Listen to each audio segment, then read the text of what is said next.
Hello guys, आप सबका स्वागत है आपके अपने यूट्यूब चैनल पर। तो आज हम सब पढ़ने वाले हैं संविधान में शिक्षा का क्या स्थान है तथा राइट टू एजुकेशन एक्ट 2009 के बारे में।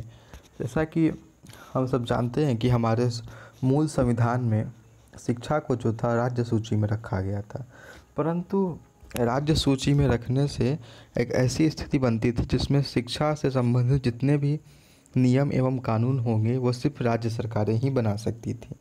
तो जितने भी राज्य थे भारत में, सभी राज्य अपने अपने अनुसार अपने स्तर से शिक्षा के प्रति नए नए कानूनों को बनाते थे, परंतु इस वजह से अनेक समस्याओं का भी उद्भव होने लगा। तो इन्हीं समस्याओं को प्रभावी रूप से हल करने के लिए, इन समस्याओं का समाधान प्रभावी रूप से खोजने के लिए संविधान में 42वां संशोधन किया गया। संविधान में 42वां संशोधन 1976 में किया गया और इस संशोधन द्वारा शिक्षा को जो था समवर्ती सूची में शामिल किया गया। अब समवर्ती सूची में शामिल किए जाने का मतलब क्या हुआ कि शिक्षा पर जितने भी अधिक कानून होंगे वो केंद्र सरकार और राज्य सरकार, सेंट्रल गवर्नमेंट और स्टेट गवर्नमेंट दोनों मिलके बना सकती है। इससे शिक्षा के बारे में सोचने के लिए सरकारों के पास एक व्यापक क्षेत्र मिलता था। इसके बाद हम देखते हैं कि हमारे संविधान में कहाँ कहाँ शिक्षा के लिए प्रावधान किए गए, कहाँ कहाँ शिक्षा को अनुच्छेदों के माध्यम से बताया गया है। तो सबसे पहली बात तो हमारे मूल संविधान में हमें कुछ मौलिक अधिकार, मूल अधिकार दिए गए थे जिनमें शिक्षा का अधिकार शामिल नहीं था। तो इसी चीज़ को हटाने के लिए, मतलब हमें शिक्षा का मूल अधिकार देने के लिए संविधान में 86वां संशोधन 2002 में किया गया। इस संशोधन के द्वारा क्या हुआ कि हमें निःशुल्क एवं अनिवार्य शिक्षा प्राप्त करने का एक मौलिक अधिकार मिला। यहाँ निःशुल्क एवं अनिवार्य शिक्षा हर 6 से 14 वर्ष के बालक बालिका को मिलेगा। हर 6 से 14 वर्ष के बालक बालिका को निःशुल्क एवं अनिवार्य शिक्षा पाना उनका क्या है, मूल अधिकार है। और ये संविधान के 86वें संविधान संशोधन 2002 के द्वारा बनाया गया है। वहीं इन चीज़ों को, ये जो उम्र है 6 से 14 वर्ष, विकलांग बच्चों के लिए इस उम्र को 6 से 18 वर्ष तक निर्धारित किया गया था। ठीक, जब भारत ने शिक्षा को मूल अधिकार बनाया तो भारत विश्व का 125वां देश बन गया जिसने शिक्षा को क्या, मूल अधिकार बनाया था। इसके बाद हम देखते हैं कि मूल संविधान के भाग 4 में, मूल संविधान के भाग 4 के अनुच्छेद 45 में 0 से 6 वर्ष के बालक बालिकाओं को निःशुल्क एवं अनिवार्य शिक्षा प्रदान करने का जिम्मेदारी या कर्तव्य किसका है, राज्य का है। तो ये जो है राज्य का नैतिक कर्तव्य बनता है कि राज्य हर 0 से 6 वर्ष के बालक बालिकाओं को निःशुल्क एवं अनिवार्य शिक्षा प्रदान करे। हमारे आसपास में जितने भी आंगनबाड़ी केंद्र हैं या जहाँ पर अर्ली चाइल्डहुड एजुकेशन प्राप्त की जाती है, तो वहाँ वो सब जितने भी सरकारी चीज़ें खुली हुई हैं वो सब इसी अनुच्छेद के तहत आते हैं। आंगनबाड़ी एक ऐसा स्थान है जहाँ छोटे बच्चे जाते हैं, कुछ ना कुछ नया चीज़ सीखते हैं, जिससे कि वो जब भी प्राथमिक लेवल और अपर प्राइमरी लेवल में जाएं तो उनको ज़्यादा समस्या का सामना ना करना पड़े। इसके अलावा 86वें संविधान संशोधन 2002 के ही द्वारा संविधान में एक अनुच्छेद जोड़ा गया जिसे 51A के नाम से जाना जाता है। इसके तहत अभिभावकों का भी ये कर्तव्य बनता है कि वे अपने बच्चों को प्राथमिक शिक्षा दें। ठीक, तो हमारे संविधान में 3 जगह शिक्षा का वर्णन है। पहली जगह हमको इसका मूल अधिकार प्राप्त है, दूसरी जगह यह राज्य का नैतिक कर्तव्य बनता है और तीसरी जगह ये अभिभावकों का भी नैतिक कर्तव्य बनता है। इसके बाद भारत को शिक्षित बनाने के लिए सरकार ने समय समय पर अनेक कानून बनाए, अनेक अधिनियम बनाए, जिसमें सबसे महत्वपूर्ण अधिनियम है शिक्षा का अधिकार अधिनियम 2009, RT एक्ट 2009। इसके बारे में कुछ जानकारियाँ नीचे दी गई हैं, जिसमें सबसे पहली जानकारी है कि RT एक्ट को संसद में 4 अगस्त 2009 को पारित किया गया था। संसद मीन्स लोकसभा और राज्यसभा से इस बिल को जो था 4 अगस्त 2009 को पारित कर दिया गया था। इसके बाद आप सब जानते होंगे कि संसद से जो भी बिल पारित होता है उसे राष्ट्रपति के पास हस्ताक्षर के लिए भेजा जाता है। उसी के पश्चात वह बिल क्या होता है, कानून बनता है या अधिनियम बनता है। तो आरटी एक्ट पर राष्ट्रपति ने 26 अगस्त 2009 को हस्ताक्षर किया था। 4 अगस्त 2009 को संसद से पारित हुआ था और 26 अगस्त 2009 को इस एक्ट पर या इस विधेयक पर राष्ट्रपति ने हस्ताक्षर किया था।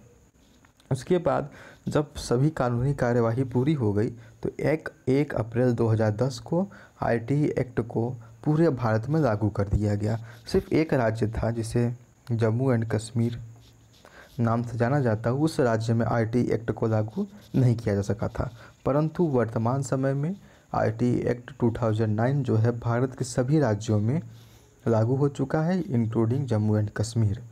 नेक्स्ट पॉइंट है कि हमारे जो आरटी एक्ट 2009 के संविधान के भाग 3 के अनुच्छेद 21 क में वर्णन है। यही आरटी एक्ट जो है ये हमारा क्या है, एक फंडामेंटल राइट है, हमारा एक मूल अधिकार है। इसे 86वें संविधान संशोधन द्वारा हमें दिया गया था। अब इस विधेयक के पास होने से बच्चों को मुफ्त एवं अनिवार्य शिक्षा का मौलिक अधिकार मिल गया है। आगे हम देखते हैं शिक्षा का अधिकार अधिनियम 2009 के कुछ महत्वपूर्ण तथ्य क्या क्या हैं। तो आरटी एक्ट में 6 से 14 वर्ष तक के बच्चों को निःशुल्क एवं अनिवार्य शिक्षा प्रदान करने का प्रावधान किया गया है। इस एक्ट में कुल 38 अधिनियम हैं, 38 अधिनियम से कुल मिलाकर।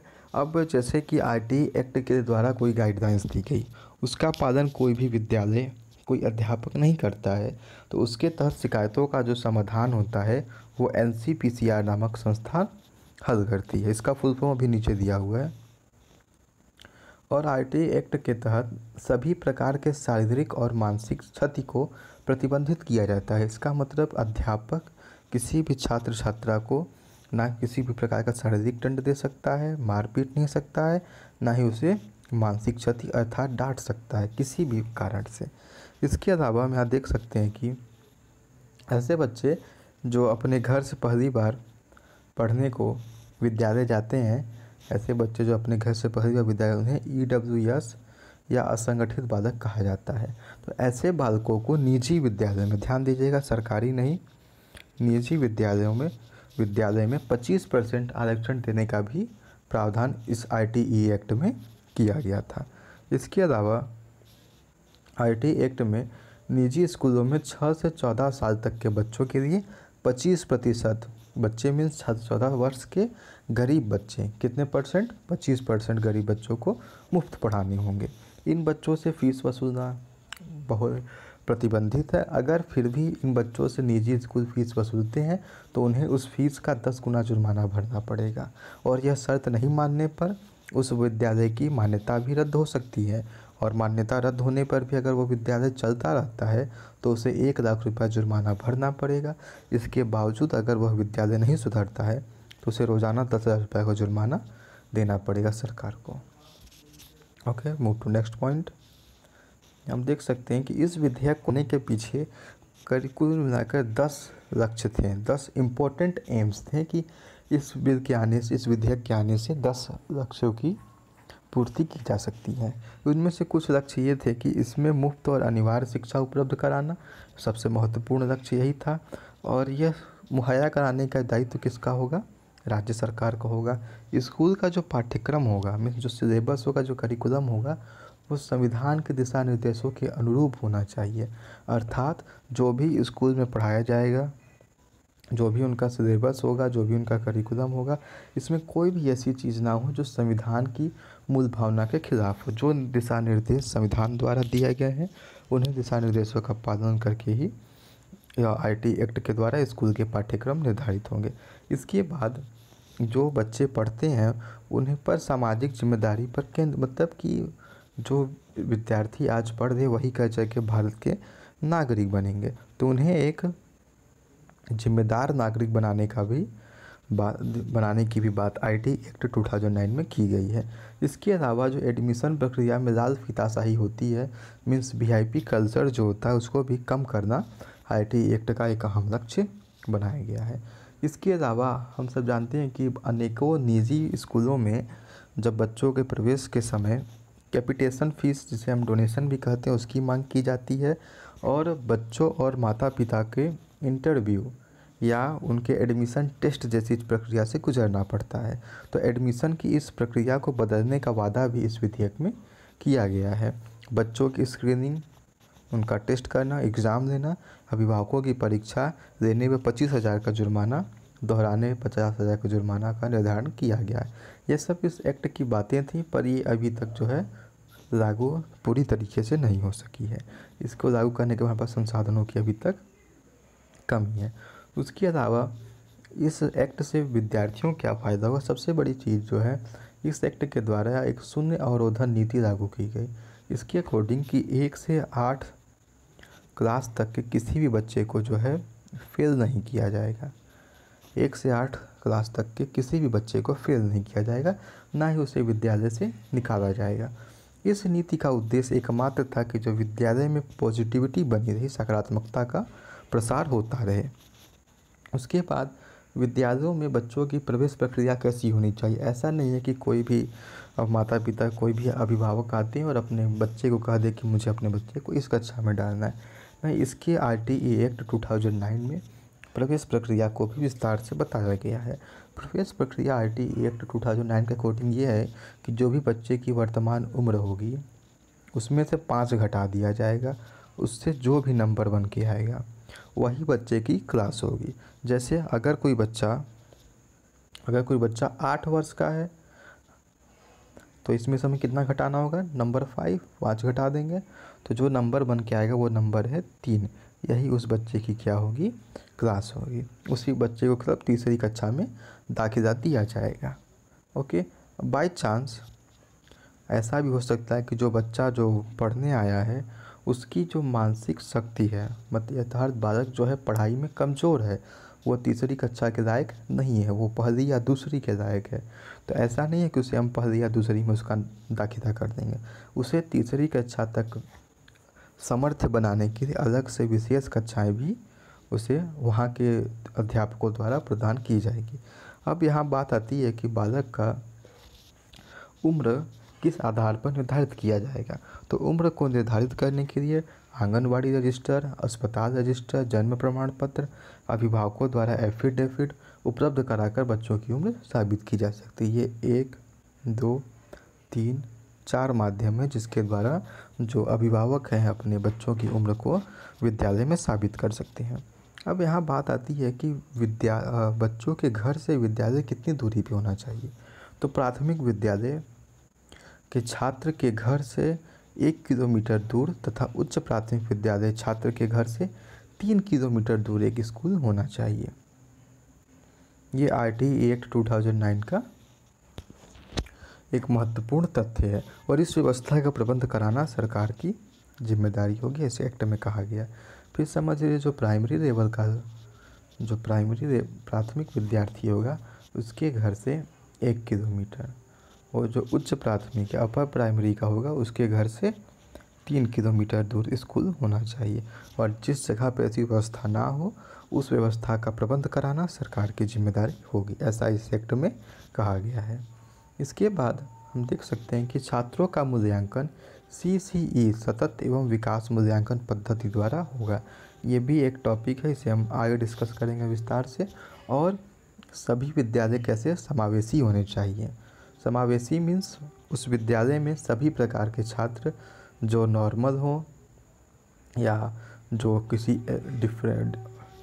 विकलांगता या दिव्यांगता के साथ हैं, किसी भी प्रकार का छात्र हो उसे उस विद्यालय में पढ़ने की छूट होनी चाहिए, विद्यालय समावेशी होने चाहिए। इसके बाद यहाँ बात आती है कि विद्यालय कितने दिन चलेंगे। तो प्राथमिक विद्यालय जो है 200 दिन चलेंगे तथा उच्च प्राथमिक विद्यालय जो है 220 दिन चलेंगे। प्राइमरी स्कूल जो है 200 दिन चलेंगे और अपर प्राइमरी स्कूल जो है 220 दिन चलेंगे। अब बात आती है कि जो अध्यापक होते हैं, अध्यापक आपको पता है जो सरकारी अध्यापक होते हैं या निजी अध्यापक होते हैं, उनसे सरकार ढेर सारे काम करवा सकती है। पर RTE एक्ट में बताया गया कि अध्यापकों को शिक्षा देने मीन्स अध्यापन कार्य के अलावा सिर्फ 3 काम और करवाया जा सकता है। उनमें से पहला काम है निर्वाचन, मीन्स जब भी कभी चुनाव हो इलेक्शन में उनकी ड्यूटी लगाई जा सकती है। सेकंड, आपदा प्रबंधन, कहीं पर भी कोई भी आपदा आती है तो उस प्रबंधन में अध्यापक की ड्यूटी रख सकती है। फिर तीसरा जो है जनगणना में, मीन्स सेंसस काम में भी उस अध्यापक की ड्यूटी लगाई जा सकती है। अब जैसा कि आपने अभी देखा कि विद्यालय जो है 200 दिन तथा 220 दिन चलेंगे, तो उन विद्यालयों में एक अध्यापक कितने घंटे तक काम करेगा? तो एक दिन में एक अध्यापक को 7.5 घंटे तक विद्यालय में रहना होगा, जिसमें से वह 6 घंटे तक अध्यापन कार्य करेगा। इससे आप समझ सकते हैं कि एक सप्ताह में एक अध्यापक विद्यालय में 45 घंटे तक रहता है। ये भी दो महत्वपूर्ण चीज़ें थीं। अब हम आगे देखते हैं कि कक्षा में एक अध्यापक पर कितने छात्र हो सकते हैं, अर्थात अध्यापक छात्र अनुपात कैसा होना चाहिए। तो जो प्राथमिक विद्यालय होते हैं उनमें एक अध्यापक पर 30 छात्र होने चाहिए, तथा जो उच्च प्राथमिक विद्यालय होते हैं उनमें एक अध्यापक पर 35 छात्र होने चाहिए। प्राइमरी लेवल में एक टीचर पर 30 स्टूडेंट और अपर प्राइमरी लेवल पर एक टीचर पर 35 स्टूडेंट्स। ठीक, इसके आगे हम देखते हैं कि जब छात्रों की संख्या 60 हो जाएगी तो अध्यापकों की संख्या कितनी होनी चाहिए? 2 होनी चाहिए। जब छात्रों की संख्या 61 से लेकर 120 में 60 से एक विद्यार्थी भी अगर बढ़ता है तो अध्यापकों की संख्या 3 होनी चाहिए, तथा 120 छात्र जब पहुंच जाएंगे प्राथमिक विद्यालय में तो उस पर एक हेडमास्टर की व्यवस्था की जानी चाहिए, तथा 120 से 220 छात्रों के बीच में एक हेडमास्टर तथा 6 अध्यापक अनिवार्यता होने ही चाहिए। मीन्स हेडमास्टर का पोस्ट कब बनता है? जब प्राइमरी लेवल में 120 विद्यार्थी उपस्थित होते हैं। ठीक, उसके बाद हम देखते हैं कि उच्च प्राथमिक विद्यालय में कैसा व्यवस्था होना चाहिए कि उच्च प्राथमिक विद्यालय में जितने भी सब्जेक्ट होंगे उसके लिए जो है अलग अध्यापक होने चाहिए, हर सब्जेक्ट के लिए एक अलग टीचर होने चाहिए, तथा यहाँ पर हेडमास्टर का पद जो है 101 छात्रों पर क्या बनता है? हेडमास्टर का पोस्ट बनता है। ओके, अब आईटी एक्ट में कहा गया है, जो इतनी बड़े परिवर्तन की बात इसमें की गई है, तो इसमें यह बताया गया है कि आईटी एक्ट के अनुसार एक विद्यालय में 90% अध्यापकों की पद क्या होने चाहिए? पूर्ण होने चाहिए। 90% जो उस विद्यालय में अध्यापकों की संख्या वो पूर्ण हो जाए। जैसे किसी विद्यालय में नीड है 10 टीचर्स की, तो उस विद्यालय में कम से कम 9 टीचर्स तो उपस्थित होने ही चाहिए। ठीक, उसके बाद जो भी विद्यालय आईटी एक्ट 2009 का पालन नहीं करता है उसकी शिकायत एनसीपीसीआर, जो अभी ऊपर मैंने बताया था, एनसीपीसीआर का मतलब होता है national commission for protection child right. इसमें उन विद्यालयों की शिकायत की जाएगी तथा उस आधार पर उन विद्यालय पर कानूनी कार्यवाही की जाएगी। अभी आरटीई एक्ट में बताया गया है कि विद्यालय की जो व्यवस्था है वो कैसे चलाई जाए। तो इसके अनुसार, इस एक्ट के अनुसार विद्यालय में एक समिति का गठन किया जाएगा जो विद्यालय के विकास की योजना बनाएगी और उसे लागू करेगी। विद्यालय में समय समय पर जितनी भी योजनाएं आएंगी जो विद्यालय के हित में काम करेगी उसे बनाना तथा उसे लागू करने का जो जिम्मेदारी होगा विद्यालय प्रबंध समिति अर्थात स्कूल मैनेजमेंट कमेटी की होगी। इस कमेटी में 16 सदस्य होंगे। ये एक्ट के अकॉर्डिंग बातें हो रही है। उन 16 सदस्यों में जो 12 सदस्य होने चाहिए वो अभिभावक होने चाहिए और उन अभिभावकों में 50% भागीदारी किनकी होनी चाहिए? महिलाओं की होनी चाहिए। उसके बाद उस समिति में 2 अध्यापक, एक प्रधानाचार्य तथा एक उस विद्यालय का प्रतिनिधि होना चाहिए।